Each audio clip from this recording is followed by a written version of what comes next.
السلام علیکم students. I am your ma'am Zoya Anjum from the department of psychology class second year.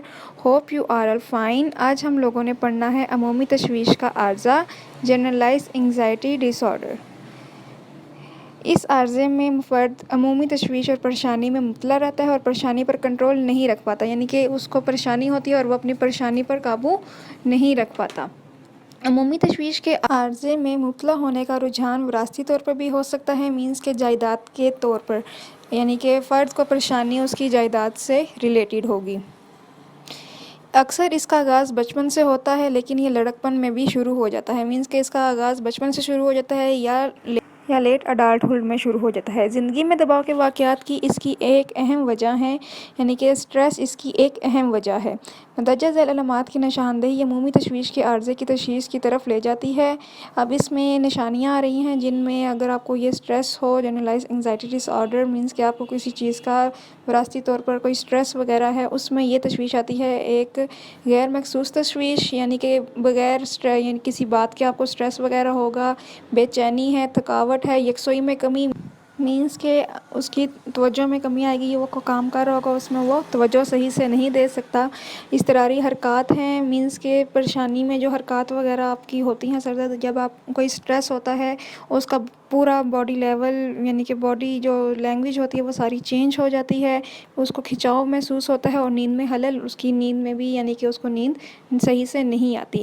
اس مرض میں مبتلا فرد چھوٹی چھوٹی باتوں اور زندگی کے واقعات سے بے چین ہو جاتا ہے، مینس کہ جس کو اس اسٹریس میں ہو وہ چھوٹی چھوٹی باتوں میں اور زندگی کے چھوٹے چھوٹے واقعات یا جو بھی واقعہ وغیرہ ہو اس سے وہ بے چین ہو جاتا ہے. نفسیاتی طریقہ علاج اور تشویشی امراض کی ادویات کے ذریعے اس خلل پر قابو پایا جا سکتا ہے، یعنی کہ اس میں سائیکالوجسٹ کا جو طریقہ علاج ہے وہ ہے اس میں آتا ہے، اور ایک تشویشی امراض کی جو دوائیات ہیں ان کو ادویات دے کے ان کو یہ خلل قابو میں لے کے آیا جا سکتا ہے. آگے ہے obsessive compulsive disorder، ہفت آمیز اجباری رد عمل کا عارضہ. ہفت کہتے ہیں وسوسوں کو.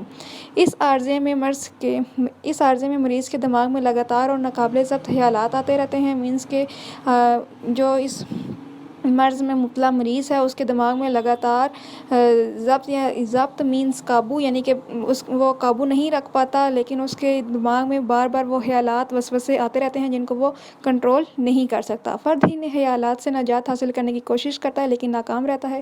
فرد ان کاموں سے، یعنی کہ ان وسوسوں سے جان چھڑانا چاہتا ہے لیکن وہ ناکام رہتا ہے. اسی طرح جبر ایک ایسا کردار ہے جسے فرد بار بار سر انجام دیتا ہے، اگرچہ فرد اس کردار کو بے معنی اور تکلیف دہ سمجھتا ہے. جبر مینس کہ وہ جو وسوسے اس کو آ رہے ہیں اس کو وہ زور کے ذریعے روکنا چاہتا ہے لیکن وہ اس کو صحیح سے قابو نہیں کر پاتا اور اس کے لیے وہ بے معنی ہو جاتے ہیں اور اس کے لیے وہ تکلیف دہ ثابت ہوتا ہے. لیکن پھر بھی اپنی عام زندگی میں وہ ان ہفت آمیز اجباری افعال کو سر انجام دیتا رہتا ہے، یعنی کہ وہ پوری جو لائف وہ گزار رہا ہے عام زندگی میں بھی اس کے دماغ میں وسوسے وغیرہ آئی جا رہے ہیں. وسوسے ایسے ہیں کہ یعنی کہ اس کو، یعنی کہ برتن صاف بھی ہوں گے اس کو یہ لگے گا کہ گندا ہے، ایک ڈاٹ اس کے کپڑوں میں کوئی لگ گیا تو بولے گا کپڑے گندے ہو گئے ہیں، صاف نہیں ہوئے صحیح سے، یعنی کہ صفائی سے ریلیٹڈ آ جائے گا اس کو وسوسے وغیرہ. اجباری رد عمل کی دو بہت اہم اقسام ہیں.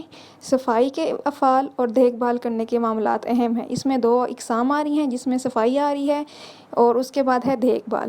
صفائی کے افعال میں ہاتھ، منہ، فرش اور برتنوں کی صفائی شامل ہے، جبکہ دیکھ بھال کے افعال میں اکثر خواتین مریض زیادہ ہوتی ہیں. یعنی کہ صفائی یہی ہے کہ میرے ہاتھ گندے ہیں وہ بار بار ہاتھ دھوئیں گے، فرش گندا ہے تو وہ بار بار فرش کو صاف کرتے رہیں گے، برتنوں کو صاف کرتے رہیں گے. اور دیکھ بھال یہ ہے کہ وہ جن کے تحت مریض تالوں، دروازوں، کھڑکیوں، کمروں اور عمارتوں کو چیک کرنے میں مصروف رہتے ہیں. دیکھ بھال میں یہ آتا ہے کہ گھر کے کنڈی، دروازوں پہ کنڈیاں وغیرہ لگی ہوئی ہیں، سب ڈورز وغیرہ کلوز ہیں، کھڑکیاں کلوز وغیرہ ہیں، وہ اسی وسوسوں میں وہ مصروف رہتے ہیں. یعنی کہ ان کے دماغ میں یہی آتا ہے کہ ایک تو صفائی سے ریلیٹڈ ہے کہ سب چیزیں صاف ہونی چاہیے، اور دوسرا ہے کہ وہ، یعنی کہ دیکھ بھال، اور دوسرا صفائی سے ریلیٹڈ ہے، یعنی کہ وہ تالے وغیرہ یہ سارا کچھ چیک کرتے رہتے ہیں. آمیز اجباری رد عمل کی دیگر علامات میں، یعنی کہ اب اس کی دوسری علامات یہ آ رہی ہیں: تشویش و افسردگی، احساس گناہ اور فراریت شامل ہیں. یعنی کہ تشویش و اسٹریس لیتے رہتے ہیں اور افسردہ ہوتے رہتے ہیں، مینس اس بات کا اسٹریس کہ ہر چیز ان کو صاف چاہیے، اگر صاف نہیں ہے تو وہ اس میں اسٹریس میں آ جاتے ہیں۔ احساس گناہ، اگر کوئی چیز یعنی کہ گناہ یعنی اس بات کا گناہ ہے کہ انہوں نے دروازے یا کنڈیاں وغیرہ کھلی چھوڑ دی ہیں اور صبح تک وہ کھلی رہی ہیں، تو انہیں ایک وہ احساس گناہ ان کے اندر آ جاتا ہے۔ اب تمیز اجباری رد عمل کا آغاز بچپن، بلوغت یا جوانی میں ہو جاتا ہے۔ اب تمیز اجباری حلل کا علاج افکار و افعال کی بندش، thought stopping and response prevention کے نفسیاتی طریقہ علاج سے بآسانی کیا جا سکتا ہے۔ یعنی کہ نفسیاتی طریقہ علاج میں جو تھاٹ اسٹاپنگ ہے، یعنی کہ آپ کی سوچ کو روکنا، مینس کہ آپ جو بار بار سوچ رہے ہیں، آپ کو بار بار دماغ میں جو وسوسے آ رہے ہیں ان کو روکنا اور آپ کا مائنڈ کسی اور چیز کی طرف لے کے جانا، آپ کے رسپانس کو دوسری طرف لے کے جانا، اس کو ایک پریونشن کے طور پہ دینا، یعنی کہ اس کو ایک وسوسے سے نکال کے دوسری بات میں لے کے جانا، اس طرح کا نفسیاتی طریقہ علاج اس میں آتا ہے۔